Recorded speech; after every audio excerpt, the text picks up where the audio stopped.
and welcome to another edition of Moments in the Word. Today I want to take just a couple of minutes to talk to you about the deception of success. In the culture that we live in today, a great emphasis is put on success. And unfortunately, not many people define success by God's view of success. We tend to define success by what the American ideal has told us that success really is.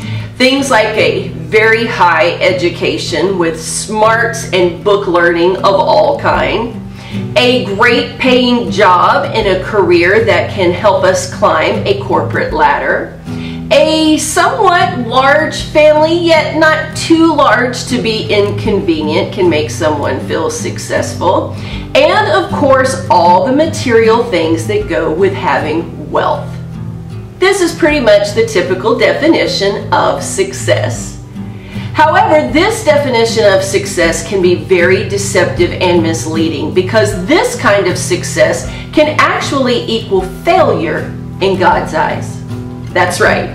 You can have all the material possessions, you can be the very top of the corporate ladder, and you can have the most knowledge in the entire world and still die a failure.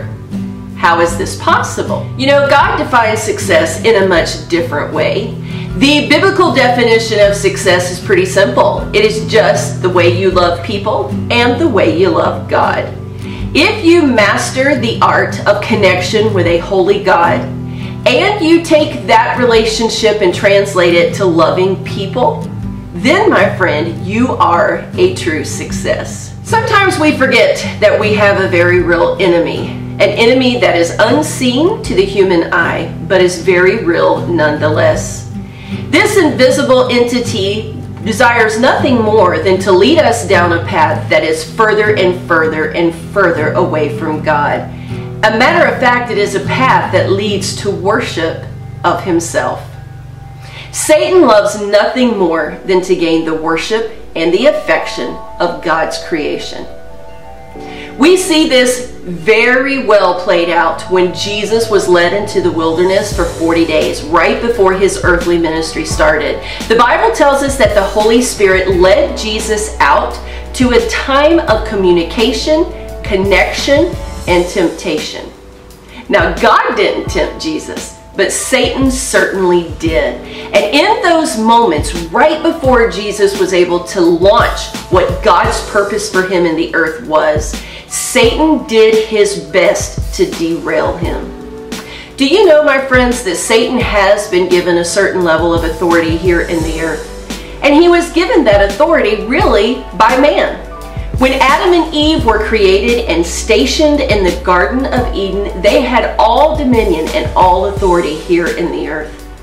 But their moment of weakness and their one decision to sin against a holy God took that dominion and authority away from them and gave it to Satan.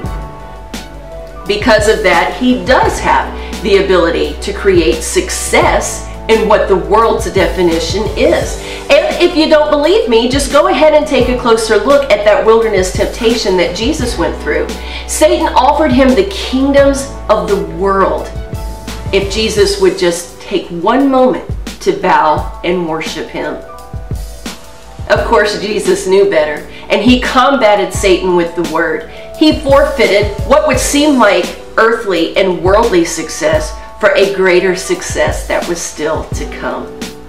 And do you know we have that same decision daily in our lives? Absolutely, Satan can create an air of success in our lives. He can offer us wealth. He can offer us position. He can offer us all the things that the American dream says is success. But he does this because he knows in the end, oftentimes that type of success leads us far away from God into a relationship with the enemy that we are often unaware is happening. Friends, I want to encourage you today to stop and evaluate your life. Is the success that you are enjoying a godly success or a demonic success? Has the success that you have achieved in your life brought you closer to God? Or has it really created a chasm that has separated you from God and stolen your affection, your attention, and your time away from God. Be very careful, because there is a success that is deceptive, and in the end, it will lead to your destruction. I want to thank you guys so much for tuning in this week to Moments in the Word. We will see you in the next edition. Blessings.